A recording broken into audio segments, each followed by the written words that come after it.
Welcome to The Explainer. So today we're looking at Earth, but not just as a giant rock floating in space. No, we're looking at it as a grand, high-stakes, strategic board game. We're going to explore how the very shape of our continents and oceans has literally shaped the destiny of nations, and we'll be unpacking a geopolitical framework that has influenced grand strategy for over a century, Mackinder's Heartland Thesis. And this brings us to the ultimate formula for world domination. Just listen to this famous triad written by British geographer Halford Mackinder way back in 1919. Who rules East Europe commands the heartland. Who rules the heartland commands the world island.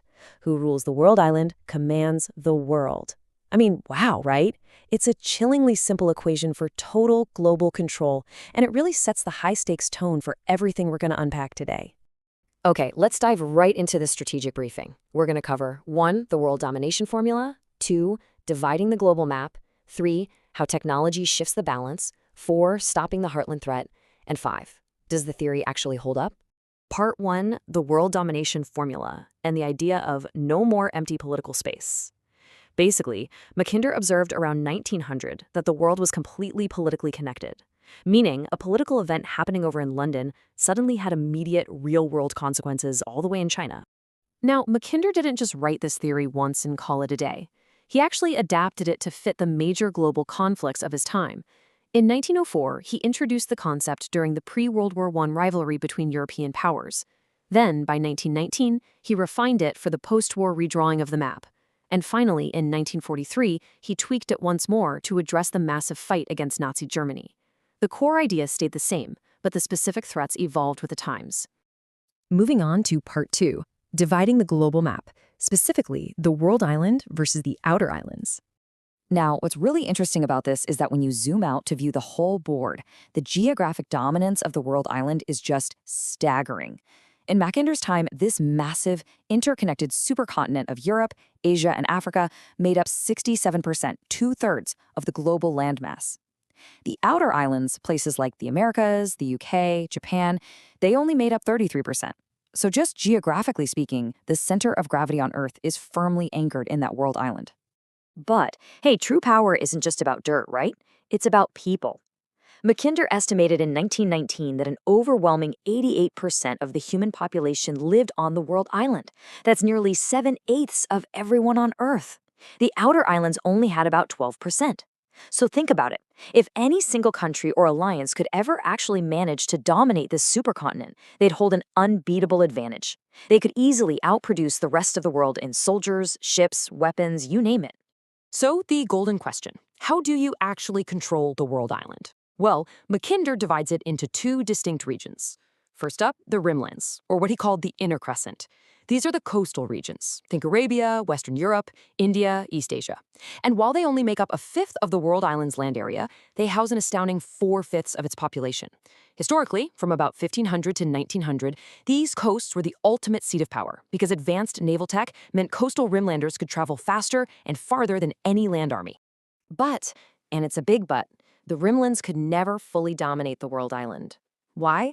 Because they couldn't penetrate the heartland. Mackinder defines the heartland as the greatest natural fortress on Earth. It's this immense inland region of lowland steppe that is completely 100% inaccessible to naval power. I mean, it's literally guarded by Arctic ice to the north, massive mountains like the Himalayas to the south, and massive deserts in between. Historically, it was ruled by nomadic cavalry, like the Mongols, who could strike out at those populated coasts with terrifying speed. All right, Section 3, technology shifts the balance. It's the classic showdown, steamships versus railways. And this brilliantly illustrates how industrial technology fundamentally altered the rules of the game around 1900. We see a stark contrast here. The rimlands, they relied on naval power for coastal flexibility, but they had a highly vulnerable inland reach. The heartland, on the other hand, well, if you overlay it with a massive network of railways, it transforms from an empty steppe into an industrialized inland fortress with a central striking position against literally any coastal region.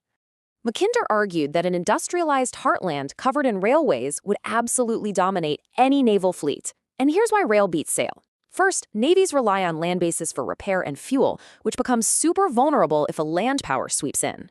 Second, moving troops directly across land via rail is just plain faster than loading them onto ships, transiting, and unloading them.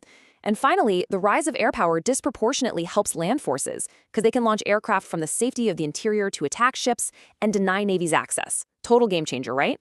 So this incredible geographic and technological advantage poses a terrifying, absolutely critical question. Who are the potential rulers of this ultimate fortress?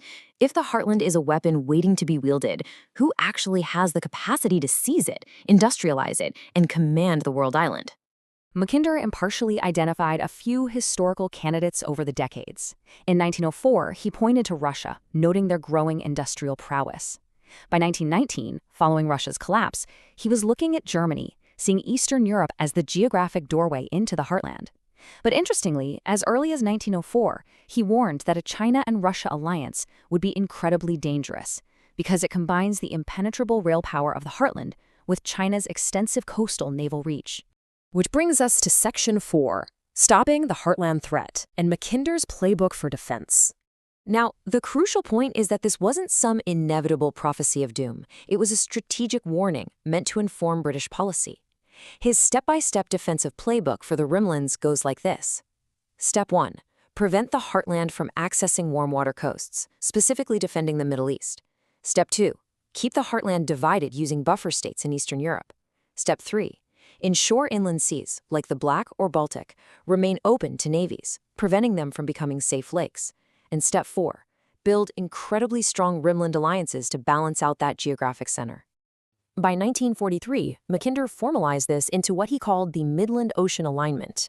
This was his brilliant solution to instantly check any heartland attempts at global domination. By combining the massive, untouched industrial strength of the Americas with the vital geographic beachhead of Western Europe, the outer islands could guarantee prompt, effective intervention against any land power attempting to break out of the world island. And finally, Section 5. Does the theory actually hold up? Let's evaluate Mackinder today. Well, a century has passed since Mackinder penned his famous triad, and if we critically assess the theory, there are some clear flaws. For one, it definitely oversimplifies the complexities of global geography. It also vastly overestimates land transport logistics. Moving entire armies across the Eurasian steppe by rail is incredibly difficult in practice. And most importantly, historical heartland powers never actually achieved total domination. Although, actually, scratch that. To be fair to Mackinder, you could argue they failed precisely because they faced coordinated, fierce opposition from the Rimlands, just like his defensive playbook prescribed. But maybe the heartland just hasn't found the right master yet. As we look at the incredible technological and industrial advancements happening today, I want to leave you with this provocative question.